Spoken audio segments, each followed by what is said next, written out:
Трикутник зла. Комунізм, нацизм, рашизм. Непокаране локальне зло породжує зло глобальне.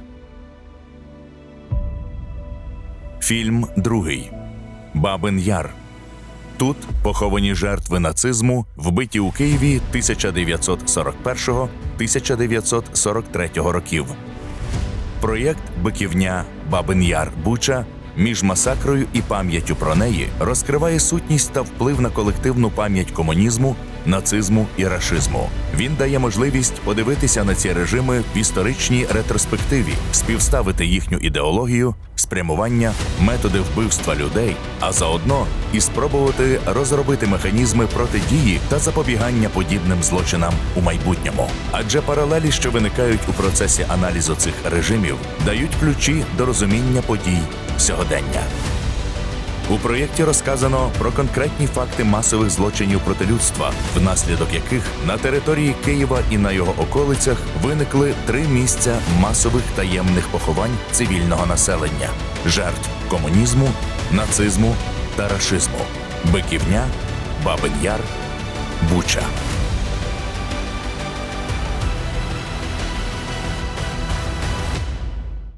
Бабин Яр – історична місцевість на північно-західній околиці Києва.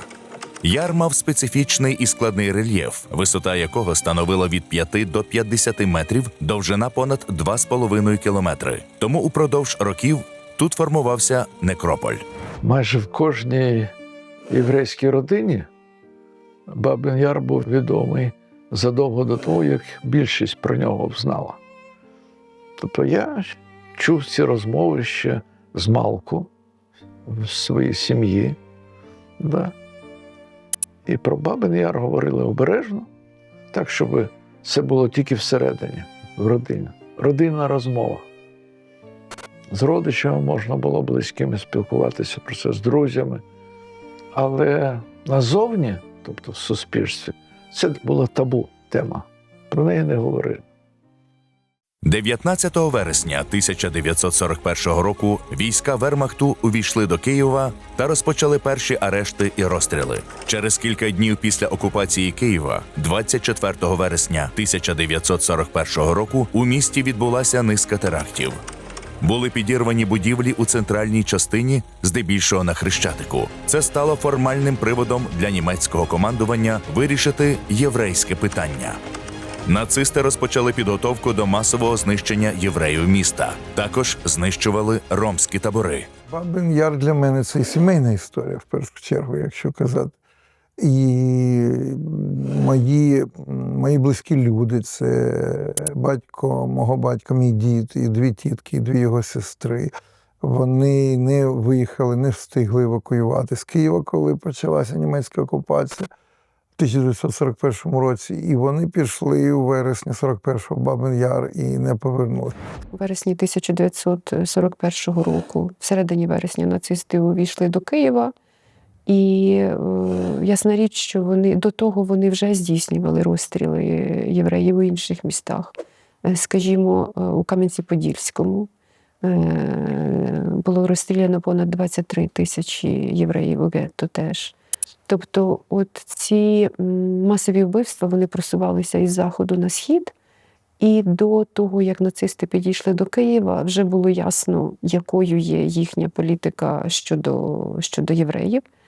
Але це не було ясно місцевому населенню, місцевим євреям, через те, що Радянський Союз підписав пакт Ріббентропа-Молотова із нацистською Німеччиною, і 2 перші роки Другої світової війни були дружні взаємини, був поділ Польщі, окупація фактично Польщі і нацистами, і Радянським Союзом, тих українських земель, які входили тоді до складу Польщі, і євреї місцеві за цією залізною реальною завісою, вони не знали, що відбувалося, вони не знали, яка є ідеологічна і практична політика нацистів щодо євреїв на уже окупованих територіях.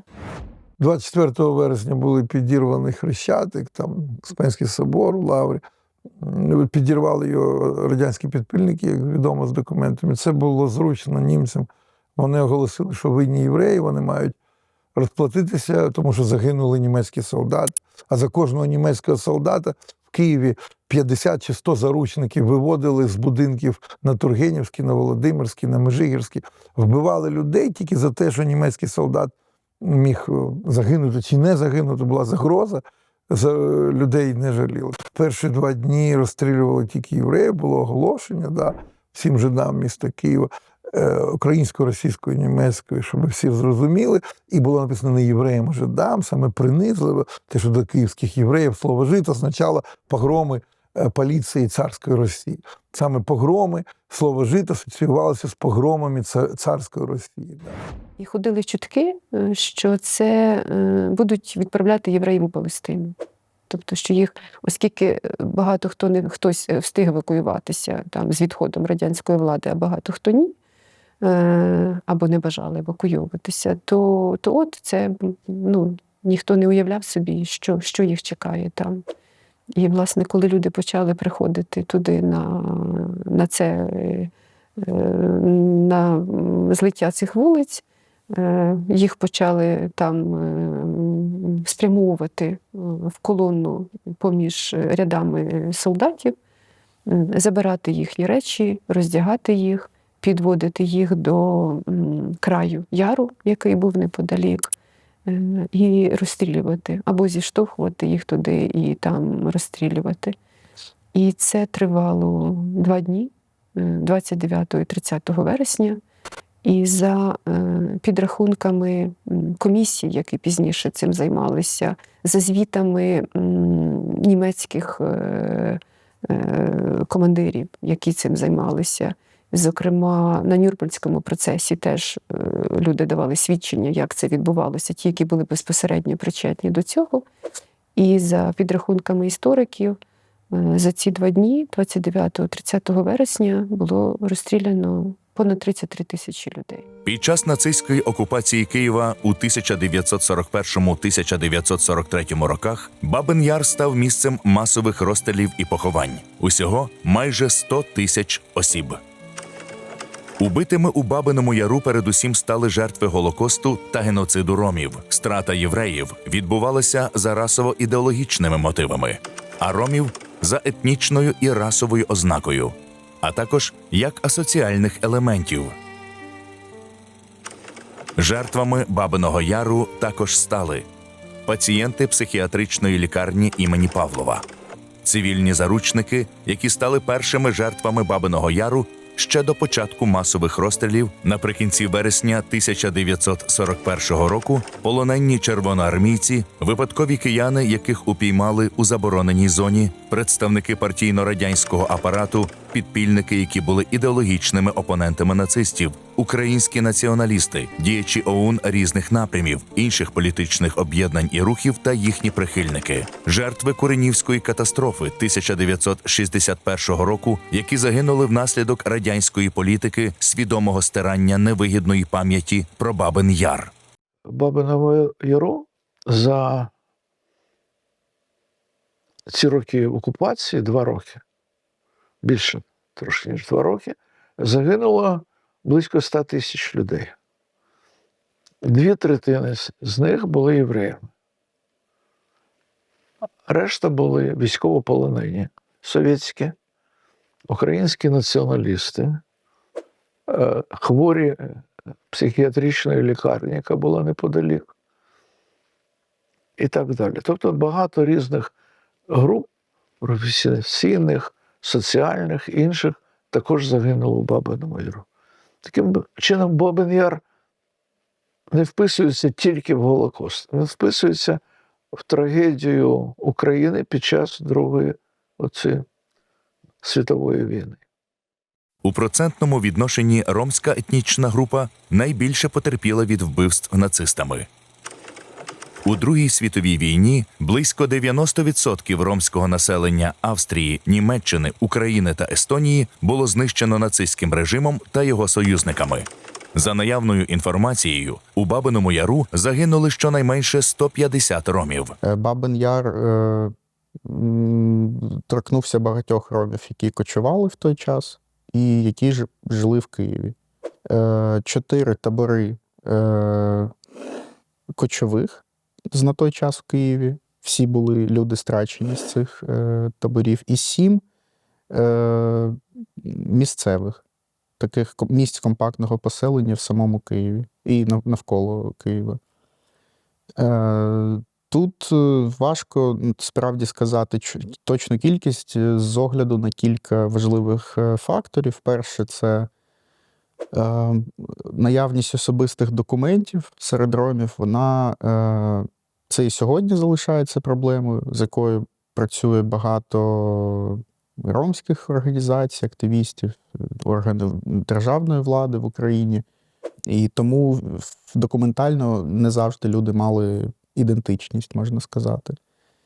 До ромів було певне відношення схоже як до євреїв, враховуючи їх ідеологічні природу, можна сказати, їх ідеології, расову класифікацію, стратифікацію суспільства. Ідея чистої раси, так звана, яку вони проповідували, в неї роми не вписувались, тому що ввели асоціальний спосіб життя, ну, так званий асоціальний, тобто жили таким чином, традиційно, історично, яким звикли, як кочовий народ. Коли вже підходили до Лук'яновки, коли підходили, вже це ж Бабин Яр було за межами Києва, це зараз майже в центрі міста. А підходили і тоді слухали, чули автоматні черги, чули, бачили, що людей роздягають. Вже ставало зрозумілим, що це кінець, а не депортація, а не кудись від'їзд. Але вже було пізно, там було вже оточення, як пишуть, вже вийти неможливо було. Да. Тому такі 2 дня трагічні. Да. Це ж тоді був Йом-Кіпур. Це був єврейський такий пост, такий. Його називають іноді свято, але це не свято. Це насправді важливіший день з точки зору юдаїзму, єврейської релігії. Це коли Бог вирішує записувати в книгу життя на наступний рік. Навіть нерелігійні євреї дуже з повагою відносяться до цього дня. Йом-Кіпур – судний день. Коли це пост, коли люди, які дотримуються традиції, не їдять, не п'ють, нічого не роблять. Ось, і тому що чекають вирішення від Всевишнього, як буде людина записана на наступний рік життя. Гітлер та його поплічники ідентифікували німців як представників арійської раси. Ідеологи нацизму стверджували, що арійці були на вершині расової ієрархії і, відповідно, є панівною расою. У 1935 році у Нюрнберзі нацисти оприлюднили так звані расові закони, які одразу ухвалив Рейхстаг. Згідно з цими законами, громадянином Райху міг бути лише носій німецької або спорідненої крові, натомість євреї були позбавлені усіх прав. Спочатку нацисти планували виселити євреїв з німецьких земель. Проте після початку Другої світової війни Гітлер ухвалив рішення про знищення неповноцінних народів. Згідно нацистської ідеології, євреїв слід було знищити, бо вони були винні у всіх негараздах, які настали в Німеччині після завершення Першої світової війни. Причина цього – це расистська концепція, яка була розвинена в Німеччині за нацизму, про те, що є раса арійська, вища, яка гідна того, аби розвиватися, яка може продукувати нормальне знання, культуру, мистецтво, там, розвивати суспільство, тобто вони гідні життя. А є інші раси шкідливі, нечисті, негідні того, аби існувати. І вони шкодять начебто, вони псують життя нормальних рас. І для того, щоб суспільство розвивалося, для того, щоб врятувати чисту расу, потрібно знищити тих, які є зіпсованими, і до яких навіть не можна застосовувати критерії людськості. Це була не лише ненависть, а це була повна ліквідація їхньої людської гідності. Тобто їх не трактували як осіб, які мають гідність. І оце жахливо. І те, що їх розстрілювали і те, що вони були, багато хто не загинули під час цих розстрілів. І вони були присипані землею або тілами мертвими інших людей. Декому вдалося вибратися звідти, так, як ми знаємо за свідченнями. Але оця жахлива зневага і руйнування людської гідності, от мені здається, це найжахливішим в цій, і масштаби, звичайно, от всі ці історії. Бо це явище масове вбивство, геноцид, як тепер ми вже розуміємо, воно має дуже велику складову і раціональну. Пояснити можна тільки раціональні вчинки. Чому війна відбувається? Там хочуть захопити території, корисні копалини, хочуть експлуатувати цей народ, щоб вони працювали на завойовника. Це раціональні аспекти. А чому вбили 6 мільйонів людей, які незрозуміло, чому були обрані жертвою, пояснити неможливо до кінця. Все одно питання залишиться. І жодний дорослий не може це пояснити. Тепер ми вже знаємо про расову теорію, яка панувала в Німеччині в ці роки, яка розвивалася. Зародки її були не тільки в Німеччині. В Україні були також зерна расової теорії на початку ХХ століття, але вони не дали паростків. А в Німеччині дали після Першої світової війни, бо Німеччина була поразку зазнала. Велика нація зазнала поразку. Це ж такі амбіції величезні. З 1933 року переслідування євреїв в Німеччині вважалося легітимним, вважалося законним. Ті, хто не переслідували євреїв, наражалися на проблеми з владою. Тобто, 1935 рік Нюрнберзький закон, за яким євреїв позбавляють громадянства. Це жахлива ж річ. Да? Це жахлива річ була і тоді, і зараз. Коли ти не маєш громадянства, ти втрачаєш будь-який захист. Примарний, реальний захист, будь-який протекціонізм з боку держави чи інших, чи людей. Ти без громадянства, ти і все, і ти відкритий до знущань, до переслідувань, до принижень. Так чи інакше історики кажуть, що єврейські громади в роки Другої світової в 27 країнах Європи, які були окуповані чи під контролем, чи сателітами Третього Райху, єврейські громади в цих країн зазнали тотальних переслідувань. Просто переслідувань не за опір, не за тому, що вони поділяли інші погляди, ніж окупанти, а просто тому, що вони народились євреями. Кожний тоталітарний або авторитарний режим для того, щоб здобути підтримку широких мас, так, він мусить запропонувати якісь прості кліше, прості штампи, і обов'язково мають бути вороги.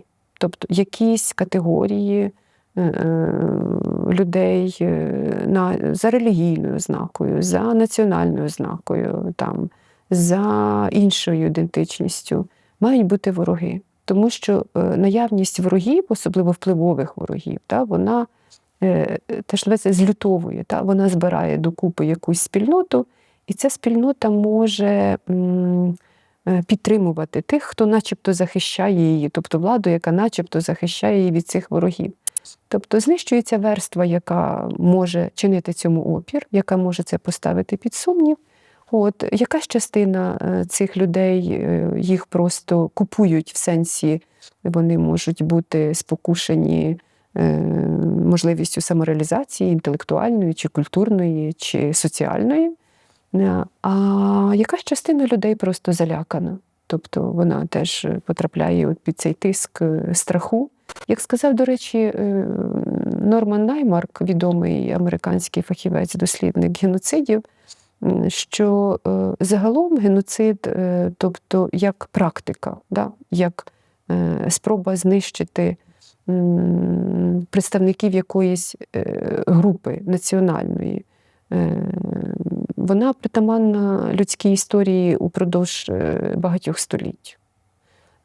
Але лише у ХХ столітті це перетворилося на те, що теж називають індустрією насильства.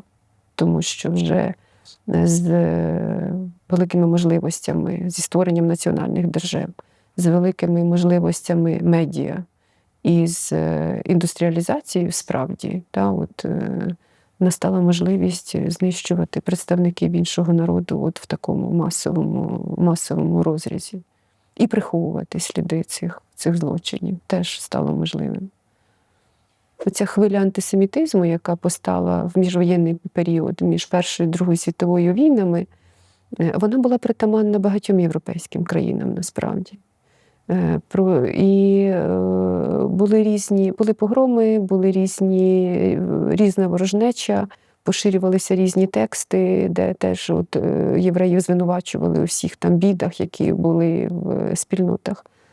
Але нацисти довели це просто до найвищої точки і до того, що лише знищенням цієї нації в цілому можна вирішити, як вони написали, оце штамп, і остаточне вирішення єврейського питання.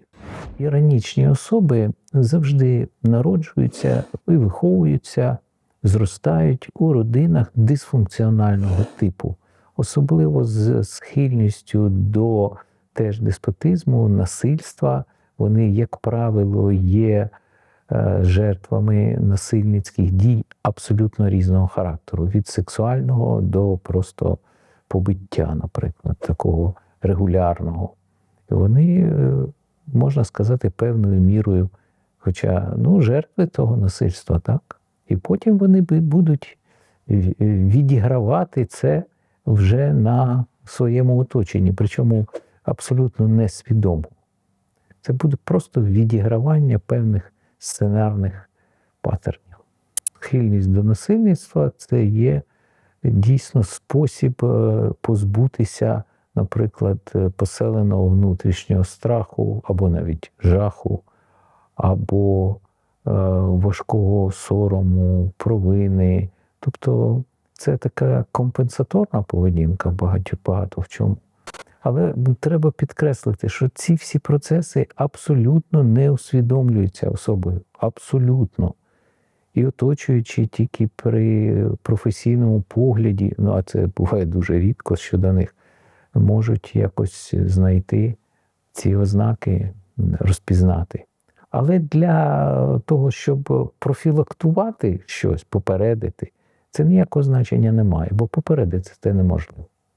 Якщо взяти Гітлера, то травмована дитина з складною долею, потім невдаха по своїй, скажімо, там, художній кар'єрі, потім важко травмована людина в Першу світову війну, так, яка перенесла і газову атаку, і контузію. Тобто він достатньо серйозно постраждав.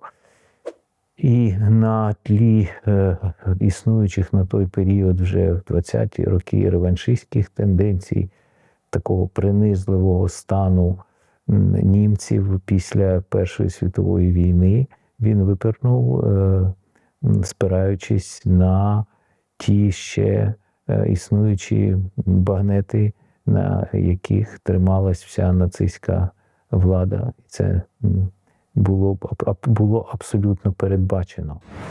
Так, він починав як спікер в пабах, як такий вправний оратор-маніпулятор. Тобто він дуже вправно скористався наявністю багатьох внутрішніх проблем.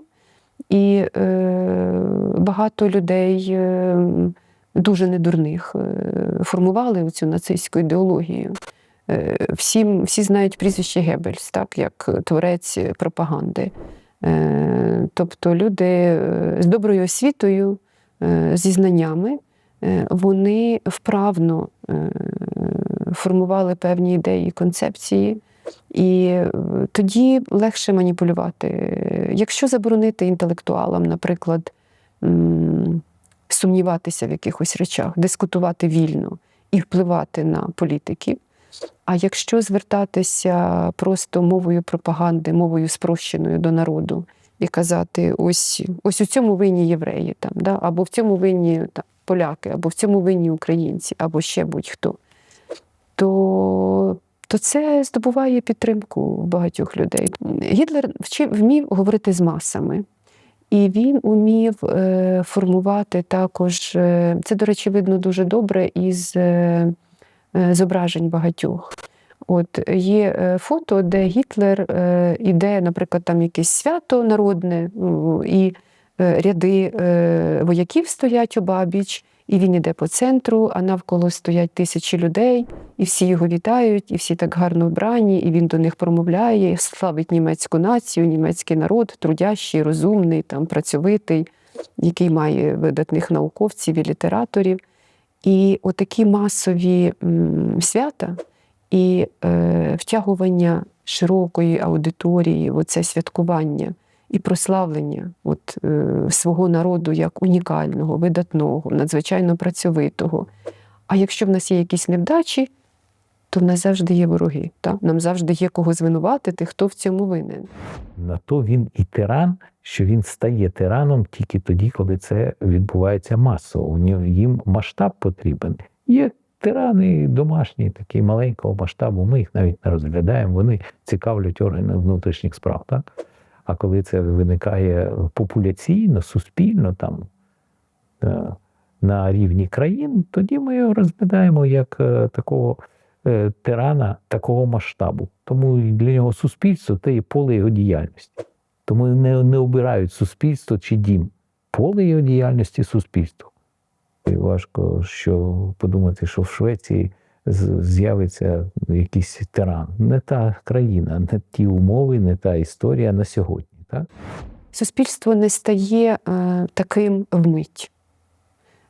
На це потрібен час, і потрібні люди, які будуть працювати багато і ефективно в цьому напрямку. Не варто зводити все до однієї особи, хай би якою вона була жахливою, злочинною, несправедливою, брутальною і жорстокою. Через те, що поширення такої ідеології і знищення такої кількості людей – це завжди справа багатьох причетних до цього. Мені здається, що уникнути цієї трагедії за того розвитку подій, за поширення цієї ідеології нацизму було неможливо. Тому що Бабин Яр – це було не перше місце масового вбивства. До того вже були створені табори або були місця, де були тисячі євреїв розстріляні на території України, коли нацистські війська окуповували Україну. І, на жаль, це була планомірна практика нацистського режиму. І мені здається, що уникнути цього було неможливо. І, крім того, оця практика масових злочинів і масового терору, вона з'явилась на теренах України раніше. Бо були розстріляні тисячі людей в Биківні і в інших місцях. Тобто, як називають науковці оці роки, міжвоєнний період, жахливим криваві землі, як назвав це знаменитою формулою Тімоті Снайдер, коли описував історію України в контексті історії Європи у ХХ столітті. І тому, мені здається, що за умови встановлення тоталітарного режиму державного неминуче застосування таких практик масового вбивства. Це один із інструментів взагалі того, як тоталітарна держава здійснює свою владу. І вона не лише цих людей вбиває, а вона забороняє пам'ятати про те, що це були невинні жертви. І через те і, власне, ми бачимо, що пам'ять про Бабин Яр теж була і заборонена, і спотворена упродовж багатьох років. Ідеологія нацистська, вона і зламала голови цих людей. Через те, що і вони ж не дивились на євреїв як на людей. Відбувалося те, що ми називаємо нині знелюдненням. Так? Тобто їх називали комахами,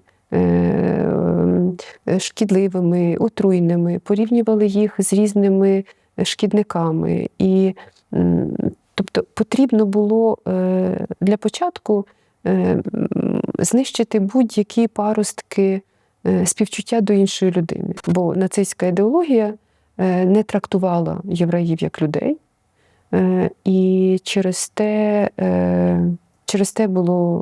ці накази виконувались в такому масовому масштабі.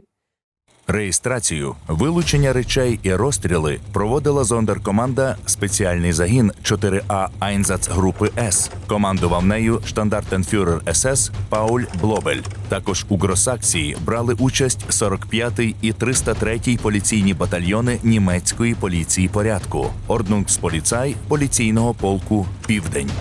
Значна частина воєнних злочинів була виявлена, арештована і засуджена до тривалих термінів ув'язнення або смертної кари. Проте окремі воєнні злочинці, користуючись поблажливістю Феміди ФРН, відбували мінімальні терміни ув'язнення і були звільнені за станом здоров'я та дожили до глибокої старості.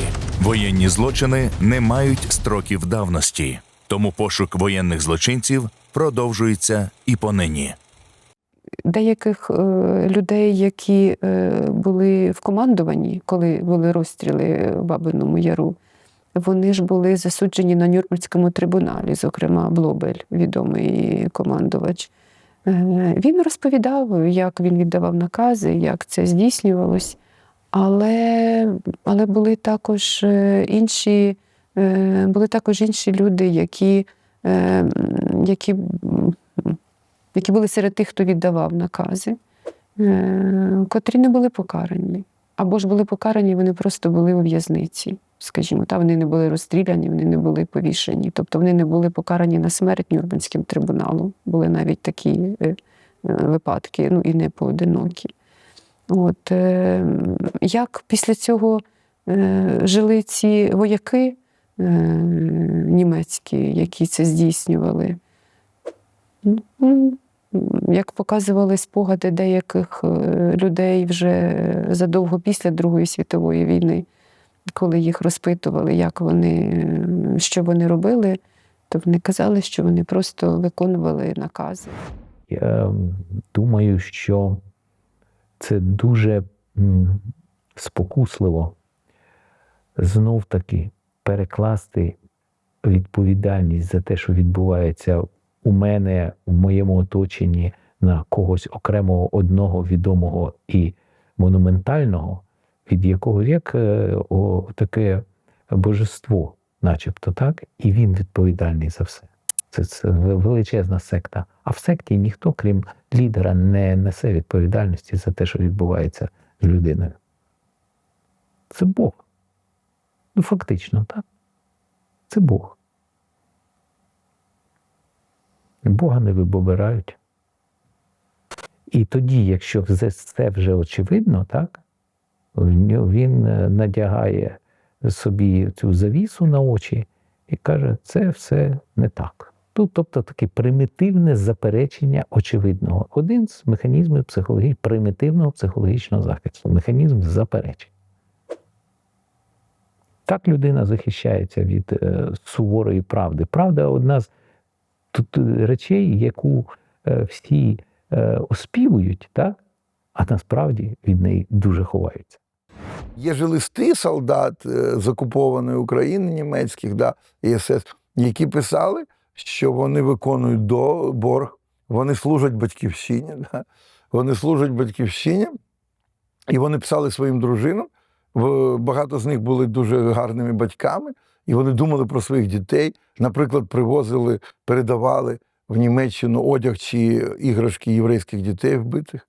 І це люди, це кінець людини насправді. Тобто людина не критична, людина боялася своїх сослуживців, людина встала на шлях вбивства і вже не могла з нього зійти. Ми звикли, такий образ ката – це якийсь військовий, який бездушний, Ні, катами ставали і не військові, і не бездушні люди, і різні. Але є дослідження різні, чому так вони поводили себе. Вони боялися своїх сослуживців. Вони боялися в казармі ввечері, що якщо хтось відмовиться від наступної акції розстрільної, то йому в казармі скажуть, ти хочеш залишитися, ми всі в крові, а ти хочеш залишитися білим. Вони боялися розправи своїх товаришів по зброї. Як казав польський історик Роберт Ковалик, що він колись брав у люблінської єврейки свідчення, що пережила. Вона каже, як поводили себе поляки, як поводили німці себе, як євреї поводили, як українці.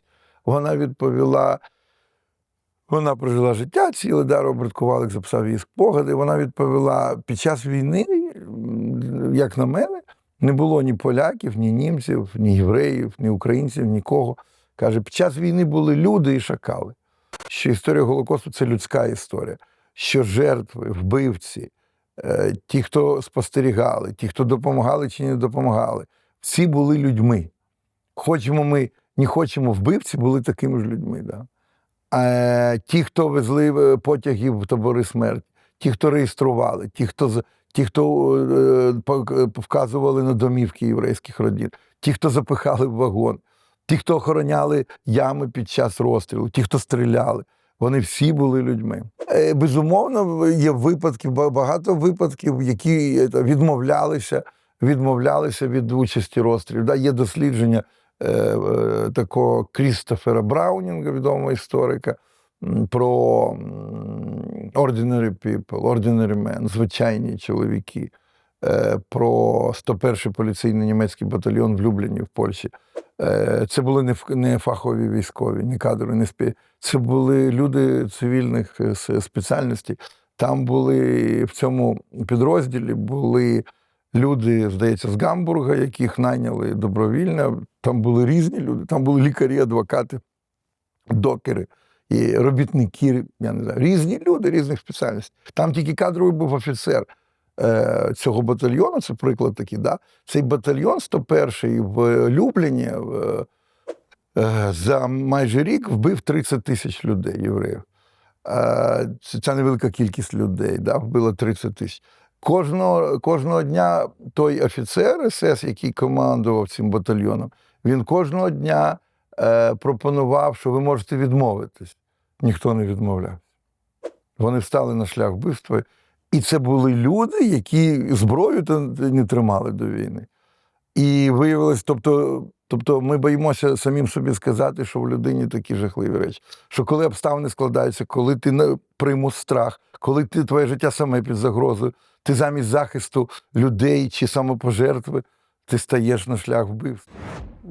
Були випадки зафіксовані, коли людей, котрі врятувалися, коли німецькі солдати, які стояли в охороні, випускали деяких людей або вдавали, що вони не помітили їх, що вони десь там втекли.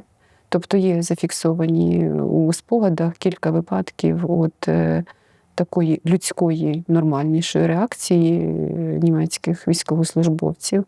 Але це скоріше унікальні приклади, ніж можливість такого масового.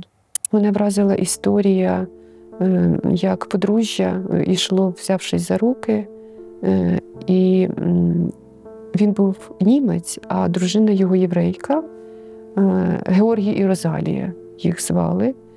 І тобто він міг врятуватися, назвавши своє походження, але він пішов з дружиною на розстріл, тому що він не міг її відпустити саму туди. Серед убитих у Бабиному Яру були науковці, лікарі, робітники, ремісники, митці, домогосподарки, військовослужбовці Червоної армії, священники, рабини, співробітники міліції та держбезпеки, селяни та інші. На схилах Яру загинули цілі родини з 3-4 поколінь. Жертвами цього злочину стало багато дітей різного віку. Жертви треба знати, бо не можна допускати, щоб імена зникали. У кожної людини було своє ім'я.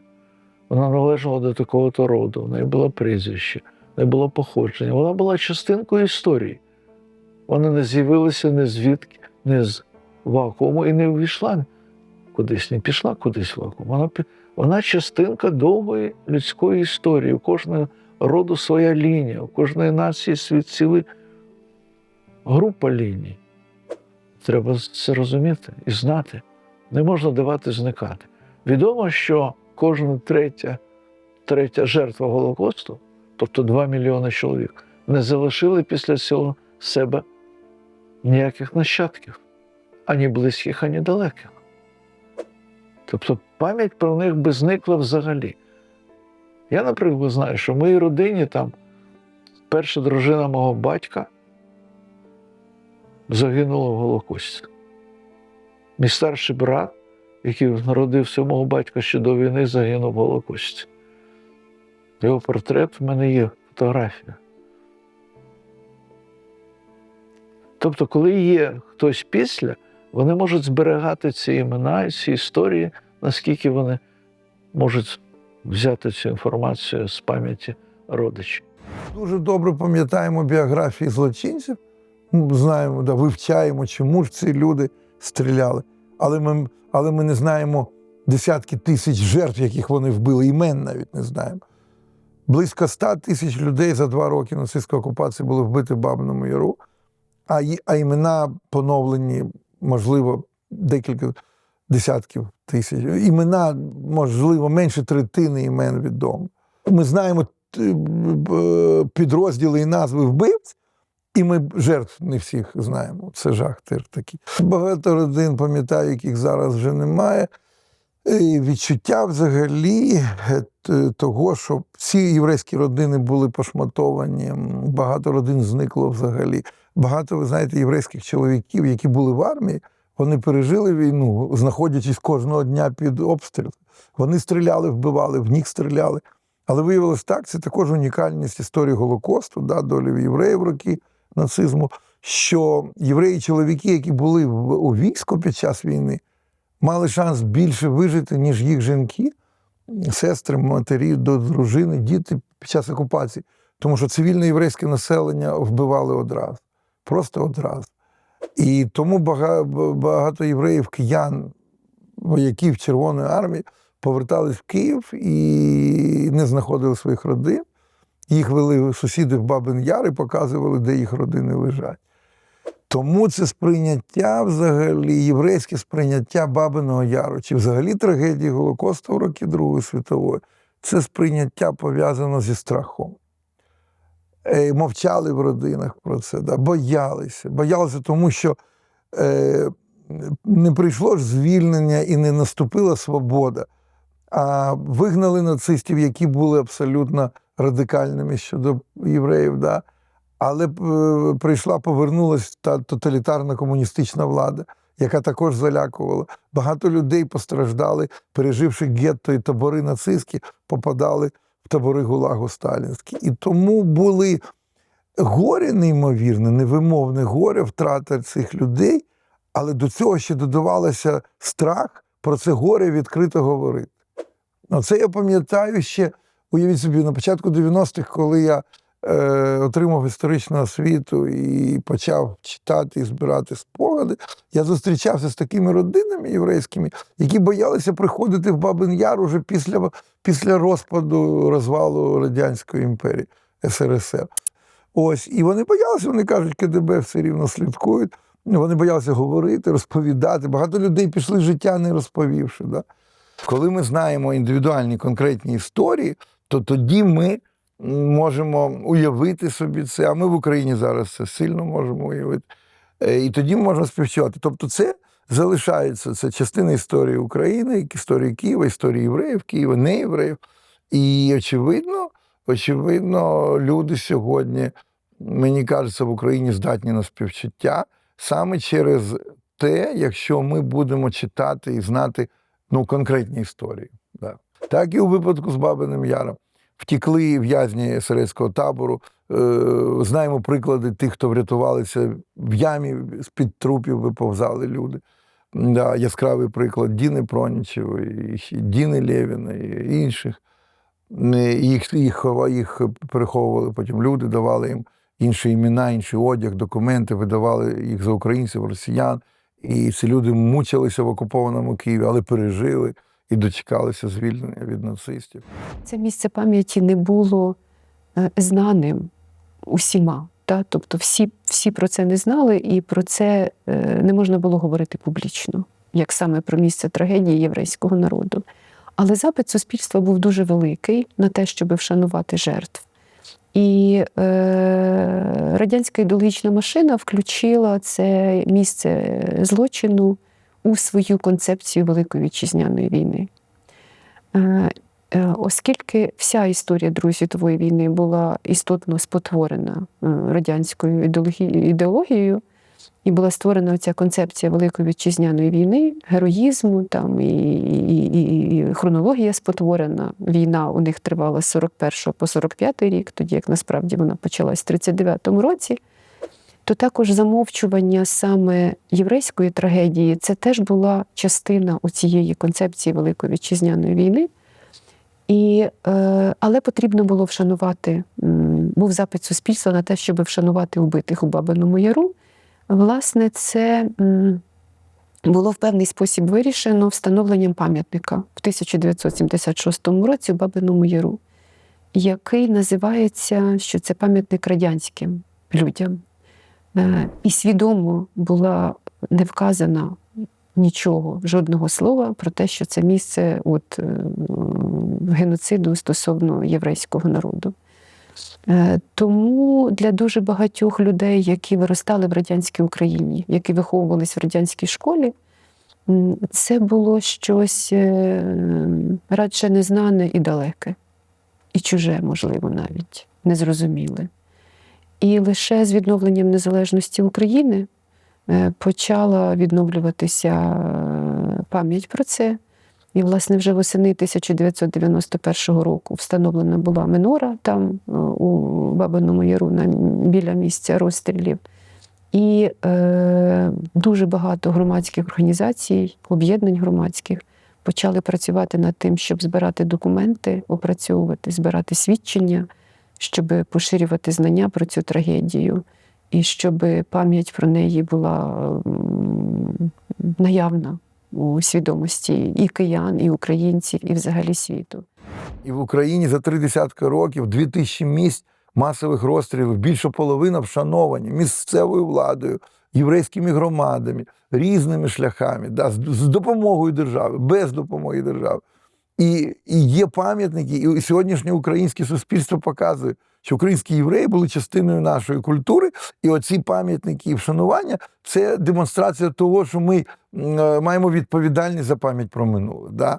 Ми повертаємо власну історію, встановлюючи пам'ятні знаки, ми повертаємо гідність жертвам, які були забуті, і по цим пам'ятним знакам прилітають російські бомби і ракети. Тобто те, що Україна, незалежна Україна, суверенна, дуже повільно, але створила цю культуру, ворог вбиває це. І тому, і я вам скажу більше, це нас спонукає ще більше захищати пам'ять про минуле.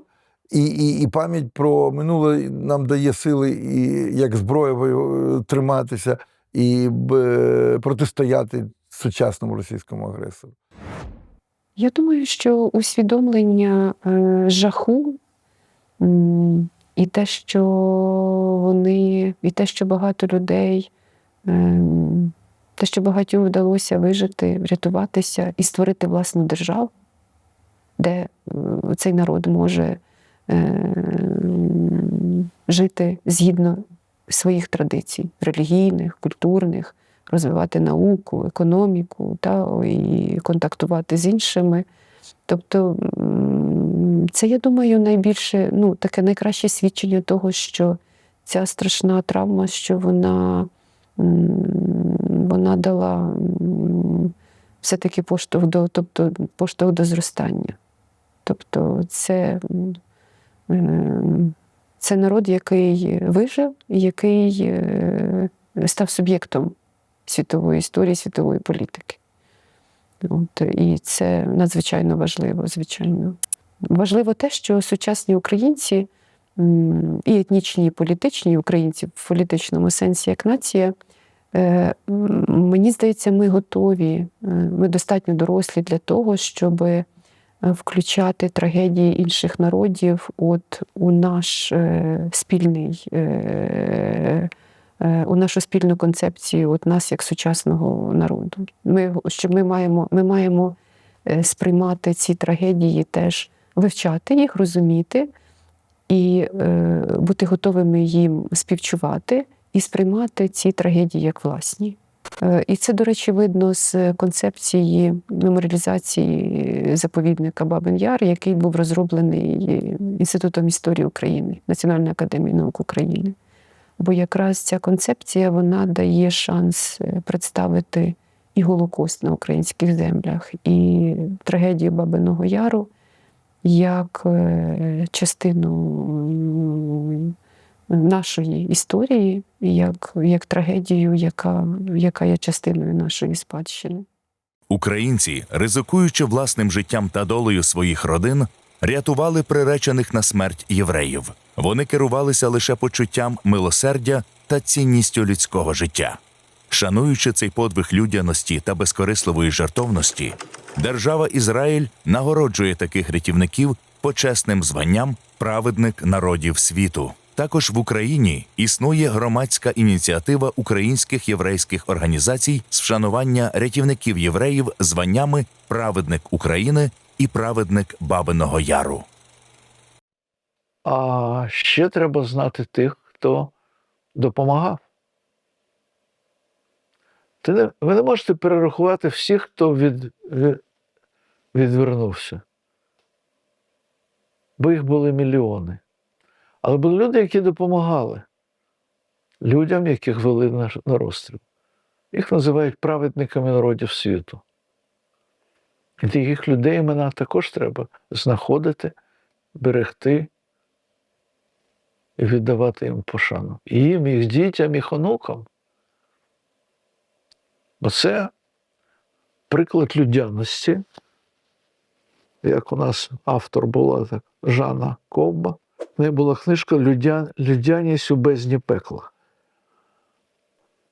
Вона описала історії сімей українських, які рятували євреїв під час Другої світової війни і при цьому загинули. Бо німці розстрілювали, нацисти, і тих, хто рятував, і тих, кого рятували, якщо знаходили. І в неї десятки імен у цій книжці перераховані. І вона зробила величезну справу тим, що вона дістала ці імена з різних архівів, німецьких, зокрема. Німці дуже ж педантичні, все фіксувалося, все записувалося. І ми можемо по німецьких архівах знайти набагато більше інформації, ніж по совєтських архівах. І для цих людей, кого розстріляли, нема в Ізраїлі не посаджено дерева. Посаджено для тих, хто врятували, і ця сім'я врятувалася і дожила, щоб про це розповісти. А ті, що загинули разом з сім'єю, яку рятували, вони нічого не залишили. І ці історії піднімалися тільки ось у наші роки вже українські. Також треба відзначити ці імена. Всі приклади такі, коли людина жертвує собою заради інших людей, це дуже важливі приклади. Бо це людяність найвищого гатунку. Я чувствую гордість за свою матір, яка стала взірцем для багатьох людей, як треба відноситись до оточуючих, до людей, як потрібно бути завжди, лишатися настоящою людиною. Більш того, після того, як мати померла, я на Байковому кладовищі, там є пам'ятник, і там написано, таке ж фото, і написано «Праведник світу» Ніна Гудкова. Моя мама з дитинства хотіла стати лікарем і рятувати людей від хвороб, від смерті. Отримала спеціальність медик-педіатр і працювала лікарем в дитсадку на Предславінській. І лікувала дітей. І коли почалася війна, почалось повне, так сказати, безладдя, люди, так сказати, всі, хто мог і хотів, старалися виїхати. Осталося дуже багато дітей без притулку, без рідних і через війну. І було прийнято, вона прийняла рішення організувати там будинок для дітей, дитячий будинок, і стали їм завідувати. Там були і мешканці, діти, які були раніше в дитячому садку, знаходились. І крім того, вона приймала всіх безпритульних дітей, які лишилися своїх родичів, своїх батьків. Всіх, да, і всі це знали, і відводили дітей різної національності. Ну і серед них так трапилося, що і серед них були безпритульні діти-євреї. Ну і мати, знаючи, що твориться, коїться в Києві, як знищують дітей безневинних, вона вирішила їх прийняти, хоча це було заборонено. Вона ризикувала своїм власним життям. І як же бути так? Як врятувати і не підставити себе і медперсонал, який там був в дитячому будинку? І вона всім дівчатам і хлопчикам вона замінила документи повністю, але і і прийняла їх до себе.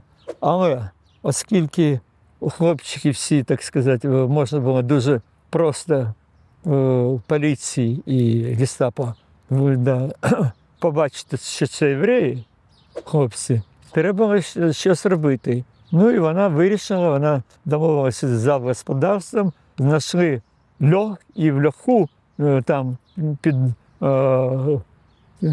фундаментом цього будинку вона їх ховала, переховувала, коли приходили поліцаї або фашисти. Причому вона було 12 таких хлопчиків єврейської національності, і вона їх врятувала, ризикуючи своїм власним життям. Але жодного разу ніхто з медперсоналу, ніхто з їх няні і медсестер, які були в цьому, і виховательниць, ніхто її не виказав і не зрадив. І починаючи з окупації Києва до його визволення від фашистських загарбників, вона керувала цим дитячим будинком. Колись мене вразила одна фраза жінки, поетеси японської, недавньої, можливо, 19 століття.